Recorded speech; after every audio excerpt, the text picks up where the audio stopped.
कृष्ण की वाणी। बच्चे, तुमने क्यों अपनी ज़िंदगी को सीमित कर रखा है? क्यों अपनी इच्छाओं को सीमित कर रखा है मेरे बच्चे? मैं तो कभी तुमसे ये नहीं कहता कि सीमित रहो, मैं कभी नहीं कहता, क्योंकि देखो हर चीज़ में सीमित रहना सही नहीं है। अपनी इच्छाओं को तुम मार देते हो, अपनी चीज़ों को तुम मार देते हो, अपने शौक़ों को तुम मार देते हो। मैंने कभी तुमसे नहीं कहा। तुमने तो अपने ज़िंदगी में एक ऐसी रेखा खींच ली है ना कि उसके बाहर तुम जाना नहीं चाहते। उसके बाहर तुमने खुद से रोक लगा रखी है। तोड़ दो उस बंधन को मेरे बच्चे जो तुम्हें रोकता है इस ज़िंदगी को जीने से। अपनी सीमाओं को तोड़ो। देखो वैसे मैं नहीं कहता कि उल्टे सीधे कुछ करो या कुछ गलत करो, लेकिन जो ज़िंदगी जीने के लिए मैंने तुम्हें दी है, जो ज़िंदगी तुम्हें मिली है ना, इसे तुम यूं ही कैसे जाने दे सकते हो? मैं तुमसे पूछता हूँ कि ऐसा क्यों कर रहे हो अपने साथ? क्यों कर रहे हो खिलवाड़? मत करो अपने साथ खिलवाड़। मेरी बात सुनो, जो चाहते हो ना मांगो। तुम्हें ऐसा क्यों लगता है कि खुशियाँ तुम्हारे लिए बनी नहीं हैं? जितना चाहते हो, जो चाहते हो ना, मांगो मुझसे, मैं दूंगा। तुम्हें ऐसा लगता है कि तुम्हारी ज़िंदगी जैसी है अब वैसी रहेगी, लेकिन ऐसा नहीं है मेरे बच्चे। सब कुछ तुम्हारे कृष्ण के हाथ में है, सब कुछ मेरे हाथ में है। मैं जब चाहूँगा, जैसे चाहूँगा, चीज़ें ऐसे पलट दूंगा ना कि तुम भी देखते रह जाओगे और तुम्हारे आसपास वाले भी कि ये कैसे और क्या हो गया। वो सब कुछ मेरे हाथ में है। तुम्हें ऐसा लगता है, मनुष्य को ऐसा लगता है कि ज़िंदगी ऐसी ही है और ऐसे ही चलेगी, पर ऐसा नहीं है मेरे बच्चे। मैं चाहूँ ना, एक चुटकी में, एक पल में सब कुछ बदल सकता हूँ। सब कुछ अलट पलट हो जाएगा। लेकिन तुम ना अपनी इच्छाओं को मत मारो, अपने आप को मत मारो। तुम मत करो ऐसा, बिल्कुल मत करो। अपने साथ अपने आप को खुली आज़ादी दो ज़िंदगी जीने की, और जियो ना ज़िंदगी। किसने मना किया? जो चाहोगे वही मिलेगा। भरोसा है ना मुझ पर? भरोसा रखो। तुमने हमेशा मेरा आसरा लिया, हमेशा मुझ पर विश्वास किया तुमने, तो फिर विश्वास रखो, मुझ पर विश्वास रखो, अपने कृष्ण पर, कि मैं कभी कुछ नहीं होने दूंगा। और सुनो, तुम परेशान हो गए हो ना मुकदमे से, भाग भाग कर बहुत परेशान हो गए हो। इधर पैसों की बर्बादी, समय की बर्बादी, बहुत सारी चीज़ों की बर्बादी, इज्जत की नीलामी। मुझे पता है मेरे बच्चे, तुम इन सब चीज़ों से ना घुटते हो, परेशान होते हो कि तुम्हारे परिवार पर उंगलियां उठती हैं, चीज़ें आती हैं ना, तुम्हें पसंद नहीं आता, क्योंकि तुम्हें लगता है कि तुमने कुछ किया नहीं और सब कुछ तुम पर दोषारोपण किया गया है, सब कुछ तुम पर इल्ज़ाम लगाए गए हैं, वो भी झूठे इल्ज़ाम। लेकिन सामने वाला अपने आप को हमेशा सही दिखाता है। लेकिन सुनो मेरी बात को, मैं जानता हूँ तुम्हारी सच्चाई कि तुम क्या हो। तुमने कुछ नहीं किया, ये मैं जानता हूँ मेरे बच्चे। तुम्हारा कोई दोष नहीं। तुमने जो किया वो गुस्से में आकर कर दिया था, लेकिन तुम्हारा कोई गलती नहीं, कुछ नहीं, क्योंकि सामने वाले ने तुम्हें उकसाया था। मुझे पता है मेरे बच्चे। लेकिन तुम जाने दो, सच सबके सामने आएगा, और जो गलत है ना वो गलत ही साबित होगा। तुम बिल्कुल परेशान मत हो। तुम्हारे परिवार की इज्जत, तुम्हारी इज्जत मैं बचाऊंगा, तुम्हारी लाज को मैं बचाऊंगा। तुम बिल्कुल परेशान मत हो, ठीक है? और सुनो, तुम्हें पैसों की ज़रूरत है ना, तो पैसे तुम्हें मैं दिलवा दूंगा। तुम्हें किसी से उधार लेने की ज़रूरत नहीं पड़ेगी, कोई कर्जा करने की ज़रूरत नहीं है, बिल्कुल नहीं। तुम्हें पैसों की ज़रूरत है, मैं दूंगा, मैं इंतज़ाम करवा दूंगा, और वो तुम्हारे ही पैसे हैं। समझ रहे हो ना? तुमने कभी किसी को पैसे दिए थे, उसने तुम्हें नहीं लौटाए थे काफ़ी समय से, लेकिन अब वही व्यक्ति तुम्हें पैसे लौटाएगा और उन्हीं पैसों से तुम्हारा काम हो जाएगा, ठीक है? वो पैसे तुम्हें बहुत जल्द मिलेंगे, बहुत जल्द। चिंता मत करना, और किसी के भी आगे हाथ मत फैलाना, क्योंकि मुझे बिल्कुल पसंद नहीं कि तुम किसी के भी आगे हाथ फैलाओ।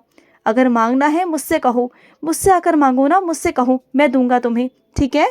और सुनो, मेरे मंदिर से अगर कोई प्रसाद आता है ना, तो उसे खुद भी ग्रहण किया करो और अपने पूरे परिवार में दिया करो मेरे बच्चे, क्योंकि चाहे वो तुम्हारा दुश्मन ही क्यों ना हो, उसे भी दो।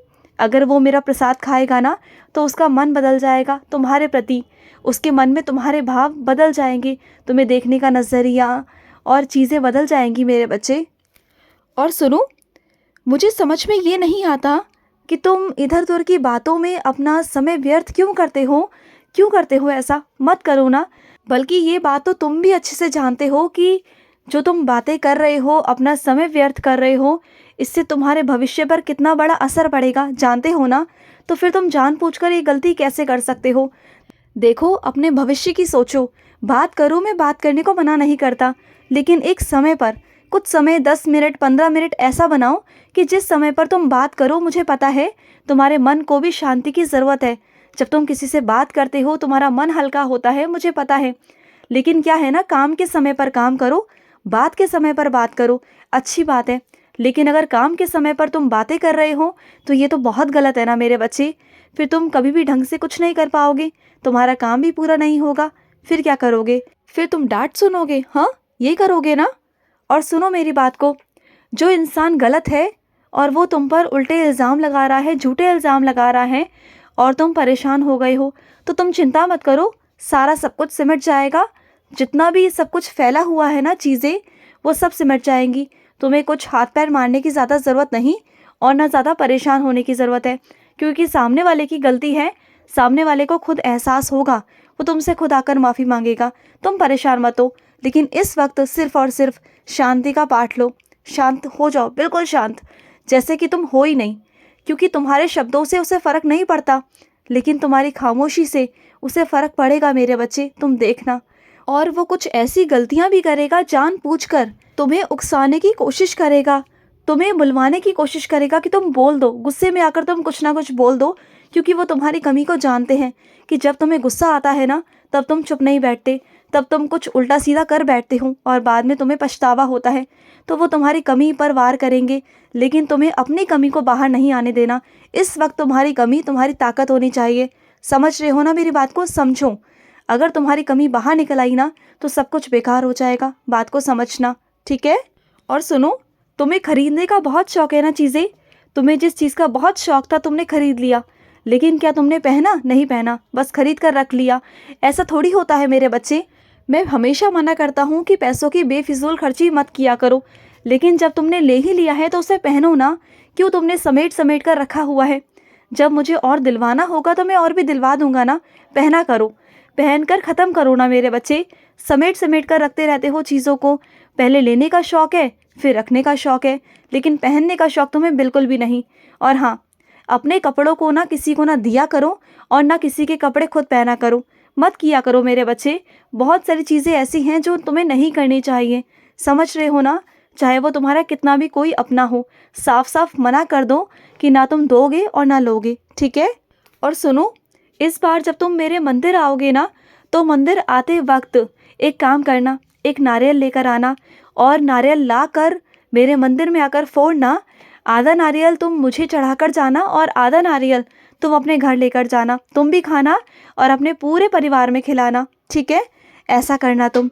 और ये करोगे तो मैं तुम्हें बाद में बताऊंगा कि क्यों करवाया है मैंने, बाद में बताऊंगा, अभी नहीं बताऊंगा। और सुनो, तुम किसी अपने बहुत प्रियजन को, कोई ऐसा है जो तुम्हारा बहुत खास है, तुम उसे तोहफ़ा देना चाहते हो, तुम उसे कोई ऐसा तोहफ़ा देना चाहते हो जो उसके दिल के बहुत करीब हो, वो देना उसे। अगर इधर उधर की फालतू चीज़ें दोगे ना तो वो तुम्हें ले तो लेगा, शुक्रिया भी कह देगा, लेकिन शायद उसके मन पर इतना प्रभाव ना डाले वो चीज़ें। अगर तुम उसकी जुड़ी हुई चीज़ें दोगे ना, जो उसके बहुत करीबी चीज़ें, जो उसके बहुत खास की चीज़ें हैं, जो उसकी याद है, जो उसका प्यार है, जो चीज़ें हैं ना जो बहुत करीबी हैं उसके लिए, जिसके बिना वो रह ही नहीं सकता, जो उसके भाव से जुड़ी हुई हैं, जिसे देखकर वो भावुक होता है, कुछ ऐसी चीज़ें देने की कोशिश करो। जानने की कोशिश करो कि उसके मन के पास, उसके दिल के पास कौन है, वैसा कुछ देने की कोशिश करो। समझ गए ना मेरी बात को? तभी तो तुम उससे अपने आप को जोड़ पाओगे, अपने मन को उनके मन से जोड़ पाओगे मेरे बच्चे, समझो। और सुनो, तुम जब भीड़ में खड़े होकर या और लोगों के सामने खड़े होकर बोलने से डरते हो, तो डरते क्यों हो? तुम्हारे अंदर आत्मविश्वास की कमी है मेरे बच्चे। अगर वो हंस रहे हैं देखने से तो हंसने दो ना, क्योंकि एक दिन वही होगा, वही लोग होंगे जो तुम्हारे तालियां बजाएंगे। जब तुम्हारे अंदर आत्मविश्वास आ जाएगा ना, तो वही लोग तुम्हारे लिए तालियां बजाएंगे मेरे बच्चे। तो बोलो, बोलना सीखो, धीरे धीरे तुम्हें आदत हो जाएगी, अभ्यास हो जाएगा। आज वो हंसेंगे, कल हंसेंगे, फिर तरसों हंसेंगे, लेकिन एक दिन ऐसा आएगा कि वो तुम पर हंसना ही छोड़ देंगे, तुम देखना। क्योंकि उनकी हंसी और तुम्हारा आत्मविश्वास की लड़ाई है ये, और तुम्हें अपने आत्मविश्वास को जिताना है। जिताओगे ना मेरे लिए? खुश रहो। आज का कृष्ण संदेश समाप्त हुआ। जय श्री कृष्णा।